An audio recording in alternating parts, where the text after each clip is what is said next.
Thank you for subscribing to our channel. Today is Wednesday, October 21, 2020. Al Jazeera report. Brazilian volunteer in AstraZeneca COVID-19 vaccine trial dies. Brazil's National Health Surveillance Agency Anvisa said on Wednesday that a volunteer in a clinical trial of the COVID-19 vaccine developed by AstraZeneca and Oxford University has died, stating it had received data from an investigation into the matter. The regulator said testing of the vaccine would continue after the volunteer's death. It provided no further details, citing the medical confidentiality of those involved in trials. Fox report. Proud Boys deny sending emails to Florida Dems threatening they would come after you. Emails purportedly from the far-right group Proud Boys were sent to hundreds of registered Democrats in Florida, threatening them that they have to change their party affiliation to the Republican Party and vote for President Trump or, "We will come after you." The FBI and the Department of Homeland Security are investigating the matter. The emails, viewed by authorities as an attempt to intimidate voters, were reported to election officials and sheriff's offices in at least two counties, Brevard and Alachua, as well as at the University of Florida in Gainesville. Al Jazeera report. Oman wades back into global debt market with $2 billion bond sale.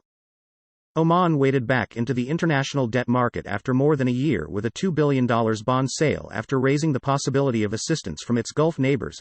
The Sultanate dropped plans to place a bond with a 3-year maturity on Wednesday and is selling $1.25 billion of 7-year notes and $750 million of 12-year securities, according to a person familiar with the deal. It's in preliminary talks to win support from some states in the region, according to its bond prospectus.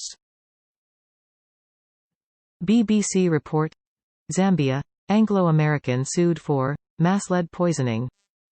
The lawsuit claims that more than 100,000 people may have been poisoned, over generations, by exposure to toxins from a lead mine in Kabwe district. Anglo-American South Africa AASA, was a shareholder in the mine from 1925 to 1974, when it was nationalized. It said it would defend its position. The company noted that while it was aware of reports about the lawsuit, it had not yet received the claim. Deutsche Welle report. Germany's Frankfurt facing massive banking job cuts due to pandemic. Study. The German economy has been hit hard by the coronavirus pandemic, but even Frankfurt's investment bankers will not emerge unscathed, according to the results of a study published Wednesday. Germany's banking hub is set to lose thousands of jobs from the economic shocks of the COVID-19 crisis, according to an analysis by Helaba Bank. The Frankfurt-based bank said it expects there would be 2,000 jobs cut by the end of 2022, or about a 3% reduction from before the outbreak of the pandemic earlier this year. CNN report. The widow of a police officer who died of COVID-19 has a warning for undecided voters. It's impossible to measure how much Alice Roberts has lost to COVID-19. Since the virus took her husband Charles Roberts on May 11, she lost a life partner, a cook and the person who constantly made her laugh.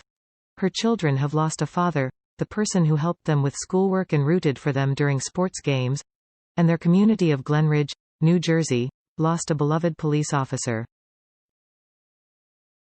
BBC report. Breonna Taylor, officer in shooting, says it was not a race thing.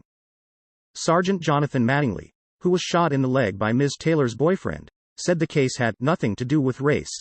Last month a Kentucky jury recommended that the 3 officers involved in the drug raid face no homicide charges. The death of the 26-year-old hospital worker spurred Black Lives Matter protests across the country. Mr. Mattingly is one of 3 Louisville Metropolitan Police officers who prosecutors say were cleared of murder charges by a grand jury last month. Fox report. Pumpkin tossed off Indiana overpass smashes car windshield, narrowly misses college student. A college student in Indiana driving home from looking at haunted houses got a different kind of scare on Sunday when he was nearly hit by a pumpkin that came smashing through his car windshield. Caleb Needham, 20, was driving along Interstate 70 in Hendricks County west of Indianapolis around 4 a.m. when a pumpkin was tossed from a highway overpass near Danville. "I just started shaking because I guess I was so scared," Needham said Monday. Fox report. Security guard was acting in self-defense during shooting of Denver protester. Lawyer. A lawyer representing a television station security guard who shot and killed a demonstrator during opposing right and left-leaning rallies this month told a judge Wednesday that there was obvious evidence of self-defense. Public defender Valerie Cole also asked a judge during a brief court hearing to consider lowering Matthew Doloff's $500,000 bond so he could have a chance of being released from jail. Doloff was charged with second-degree murder Monday. Judge Shelley Gilman said she would leave a decision on bond to the judge who would be handling the case going forward. Doloff appeared by video from jail, where he has been held since shooting 49-year-old Lee Keltner on October 10 while being paid by KUSA-TV to protect its staffers who were covering a Patriot Muster demonstration and a Deutsche Welle report. German Health Minister Jens Spahn tests positive for coronavirus. German Health Minister Jens Spahn has tested positive for the coronavirus, the health ministry said on Wednesday. The ministry said that Spahn had immediately gone into isolation and that so far he has only developed cold-like symptoms. The healthy ministry confirmed all those in contact with Spahn had been informed, though no members of Chancellor Angela Merkel's cabinet will be self-isolating despite having met with the health minister during a meeting earlier on Wednesday. Al Jazeera report. Friendly Skies app would help travelers comply with COVID tests. A public interest foundation is testing a smartphone app that could make it easier for international airline passengers to securely show they have complied with COVID-19 testing requirements. It is an attempt to help get people back to flying after the pandemic sent global air travel down by 92%. The Switzerland-based Commons Project Foundation was conducting a test Wednesday of its Common Pass digital health pass on United Airlines Flight 15 from London's Heathrow to Newark Liberty International Airport, using volunteers carrying the app on their smartphones. CNN report. Warning to Wall Street, SPACs may be out of control. Reverse mergers were long reserved to the backwaters of Wall Street. Today, they've become the hottest way to go public.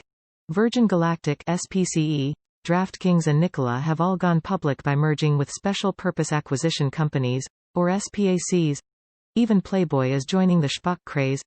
High-profile dealmakers including billionaires Bill Ackman, Richard Branson and even Billy Beane of Moneyball fame have gotten in on the act.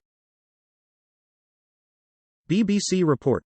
Pope Francis indicates support for same-sex civil unions. He made the comments, which are a significant departure from Vatican law and his predecessors, in a documentary directed by Yevgeny Afinevsky. Homosexual people have a right to be in a family, he said in the film, which premiered on Wednesday. They are children of God and have a right to a family. Nobody should be thrown out or made miserable over it. What we have to create is a civil union law. CNN report.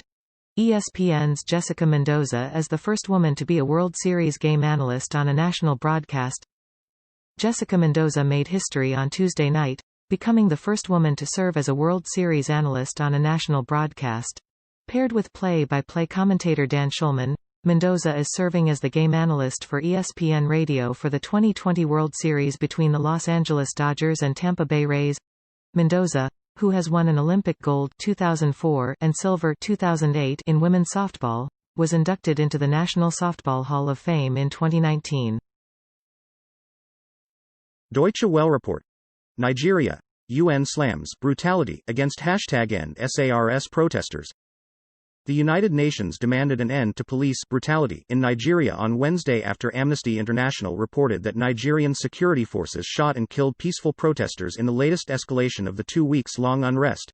UN Secretary-General Antonio Guterres urged the security forces to act at all times with maximum restraint and also called on protesters to demonstrate peacefully and to refrain from violence, spokesman Stefan Dujarric said in a statement. Fox report. Mystery attack at Berlin Museum targets more than 60 pieces of artwork, artifacts with oily liquid. Berlin. More than 60 artworks and artifacts at some of Berlin's best-known museums were smeared with an oily liquid by an unknown perpetrator or perpetrators earlier this month, authorities said Wednesday. They were hopeful that the apparently random damage can be repaired, but said the motive was a mystery. The works at the Museum Island complex, a UNESCO World Heritage Site in the heart of the German capital that is one of the city's main tourist attractions, were targeted at some point between 10 a. CNN report. Inside Melania Trump's unprecedented campaign trail absence. First Lady Melania Trump, in a historic break from precedent, has yet to set foot on the campaign trail this year even as her husband, President Donald Trump, fights for votes, especially among suburban white women with whom she could hold appeal. A source who knows the First Lady told CNN Melania Trump is doing what she often does, whatever she feels like. It is who she is, says the friend and former administration official of Trump's, staying off the trail while other surrogates and family members tackle packed schedules in battleground states. Thank you for watching 5 p.m. Recap. To be notified, you can subscribe our channel and activate the bell.